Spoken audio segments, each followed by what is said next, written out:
Hi guys, welcome to school story. So ഇന്നത്തെ story എന്ന് പറയുന്നത് വളരെ രസമുണ്ട്, ഫണ്ണുണ്ട്, ഇത്തിരി സങ്കടമുണ്ട്. Okay, like straight away I am coming to the story. That is ഇതൊരു 9th ക്ലാസ്സിൽ സംഭവിച്ചത്. ഇന്ന് എനിക്ക് ഏകദേശം 3 പീരീഡ് ഒരേ ക്ലാസ്സിലുണ്ടായിരുന്നു. ഫസ്റ്റ് ഓഫ് ഓൾ നമുക്ക് ഒരേ ക്ലാസ്സിൽ അടുപ്പിച്ച് 3 പീരീഡ് അല്ലെങ്കിൽ 2 പീരീഡൊക്കെ കിട്ടുമ്പോൾ എനിക്കറിയില്ല, will be teachers will be continuously taking the class. പക്ഷെ ഞാൻ അങ്ങനെ ടീച്ചറല്ല. സോ ഫസ്റ്റ് പീരീഡ് സംഭവിച്ച കാര്യം തന്നെ ഞാൻ അവിടെ പറഞ്ഞു, നിങ്ങൾക്ക് എന്തെങ്കിലും സബ്ജക്റ്റ് കംപ്ലീറ്റ് ചെയ്യണ്ടേ, കാരണം അത് എൻ്റെ പീരീഡ് അല്ല, I got a substitution period.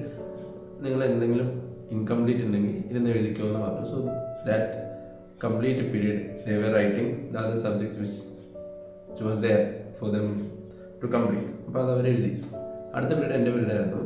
Like ഞാൻ ക്ലാസ് എടുത്തു, ആ ഒരു പുതിയ ചാപ്റ്റർ ആയിരുന്നു, അതിൻ്റെ ഇൻട്രൊഡക്ഷനൊക്കെ കൊടുത്ത് ഒരു സ്റ്റോറിയൊക്കെ പറഞ്ഞ് അത് നല്ല രസത്തിൽ പോയി. So that was A fun part. ക്ലാസ്സൊക്കെ നല്ല രീതിയിൽ പോയി. പിന്നെ 4 മണി തൊട്ട് 5 മണി വരെ എഗെയിൻ അവിടെ ആ ക്ലാസ്സിൽ തന്നെ I got the period.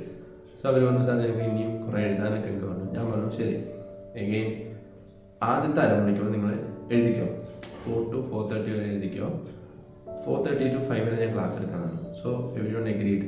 So I started taking, like I given the time to write. They all were writing till 4:30. അപ്പോൾ ഞാൻ 4:30 കറക്റ്റ് നിങ്ങൾ ബുക്ക് എടുക്കണം പറഞ്ഞപ്പോൾ അതൊക്കെ അവരെടുത്തു. But they were not at all interested to study, അല്ലെങ്കിൽ ആ പുതിയൊരു ടോപ്പിക്കിൻ്റെ കാര്യങ്ങൾ കേൾക്കണം എന്നൊരു ഇൻട്രസ്റ്റ് ഞാൻ കണ്ടില്ല. കാരണം ബോയ്സ് ഒരു സൈഡിൽ ഫുൾ സംസാരം, ഗേൾസ് ആണെങ്കിലും നോട്ട് ബാഡ്, അവർ ഭയങ്കര സംസാരം. So there was A point where I felt okay, ഞാൻ ഇനി ഷൗട്ട് ചെയ്തിട്ട് കാര്യമില്ല, കാരണം എനിക്ക് നല്ല കോൾഡ് ഉണ്ട്, നല്ല ത്രോട്ട് പെയിൻ ഉണ്ട്, and it is the last period. ഇന്നത്തെ ഡേ കുറേ ക്ലാസ് സബ്സ്റ്റിറ്റ്യൂഷൻ കിട്ടിയില്ലായിരുന്നു, കാരണം കുറേ ടീച്ചേഴ്സ് ആബ്സെൻ്റ് ആയതുകൊണ്ട്.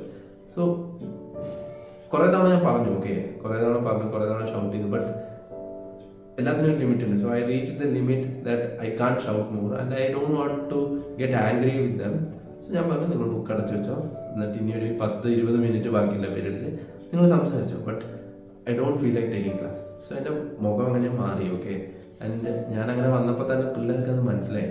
ആൻഡ് അവരെന്നെ തോന്നുന്നു, സാർ ഞങ്ങൾ ഇനി മിണ്ടാണ്ടിരിക്കാം, സാർ ക്ലാസ് എടുക്കാൻ പറഞ്ഞു. But I told I not feeling to take the class, you sit and talk, no problem. പിന്നെ അവർക്ക് കുറച്ച് കഴിഞ്ഞപ്പോൾ അവർക്ക് ഭയങ്കര ബാഡായി ഫീൽ ചെയ്തു. And I also fell bad. Okay, എനിക്ക് ഭയങ്കര മോശമായി തോന്നി, കാരണം കുറേ തവണ പറഞ്ഞിട്ട് ഈ കുട്ടികൾ കേൾക്കണില്ലല്ലോ എന്നുള്ള രീതിയിൽ. ബട്ട് അവർക്കത് ഫീലായി. അവർ some students, certain girls as well as boys, they told so many times sorry to me, but it's fine, it happens every day. നല്ല രീതിയിൽ പോവില്ല, ഞാൻ പലവട്ടം പറഞ്ഞിട്ടുണ്ട്. ചില ദിവസം ഭയങ്കര ഹെക്ടിക് ആയിരിക്കും, ചില ദിവസം നമ്മൾ the thing is that I was so tired and having so much cold, throat pain. ഇപ്പം തന്നെ എൻ്റെ സൗണ്ട് തന്നെ മാറിയിട്ടായിരിക്കണം. So this was a school story. ഇങ്ങനെ പല ദിവസം പല കാര്യങ്ങൾ സംഭവിക്കും. അതുപോലത്തെ കാര്യങ്ങൾ കാണണമെങ്കിൽ just subscribe to my channel, like with and thanks for watching guys. Thanks.